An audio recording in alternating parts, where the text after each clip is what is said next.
Bonjour à toutes et bonjour à tous et bienvenue dans cette nouvelle vidéo qui aujourd'hui va traiter de ma version d'un tour de John Bannon que j'ai intitulé Annihilation.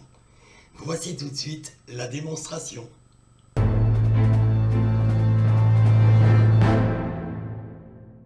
Bonjour monsieur, un petit tour de prédiction. Oui, ah, c'est gentil.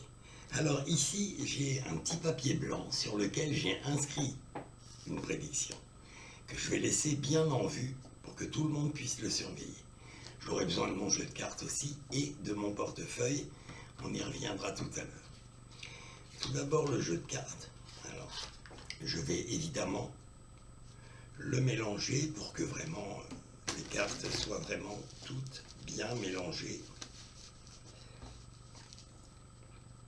Pardon monsieur, vous voulez aussi mélanger? Ah bah il n'y a aucun problème. Le spectateur mélange le jeu. Je précise bien que c'est le spectateur qui mélange le jeu à ce moment-là. Et on coupe le jeu. Monsieur, j'ai mélangé le jeu, vous avez mélangé le jeu. Maintenant, j'ai mon portefeuille ici, dans lequel je me suis pris 2 cartes. Ces 2 cartes, monsieur, je les ai volontairement voulues d'un dos différent, pour qu'on puisse bien les repérer dans le jeu. Alors, ce que je vais faire, je vais mettre une carte au début du jeu et une carte vers la fin du jeu. D'accord? Et maintenant, monsieur, je vais vous demander de couper sur la carte que vous voulez, vraiment où vous voulez, mais entre mes 2 cartes. Le spectateur arrive et coupe le jeu. Monsieur, je vais résumer ce qui s'est passé depuis le début. J'ai fait une prédiction sur ce papier. On a mélangé le jeu, vous et moi. Ensuite, j'ai ajouté au jeu 2 cartes bleues qui étaient dans mon portefeuille. Je vous ai demandé de couper entre les 2 cartes bleues. Vous avez coupé sur cette carte. Normalement, si vous avez bien fait votre boulot, vous avez coupé entre mes 2 cartes.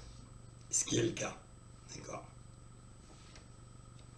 Une carte ici, une carte là, et votre carte, monsieur.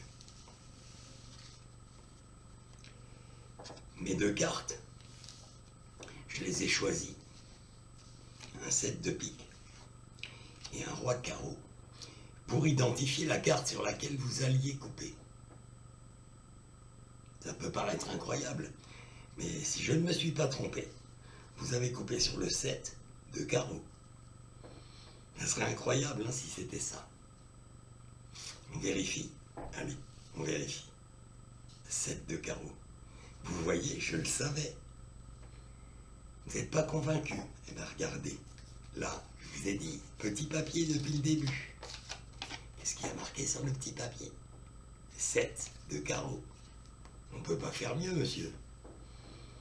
Et puis, de toute façon, vous ne pouviez pas couper sur une autre carte que le 7 de carreau, parce que tout le jeu est blanc.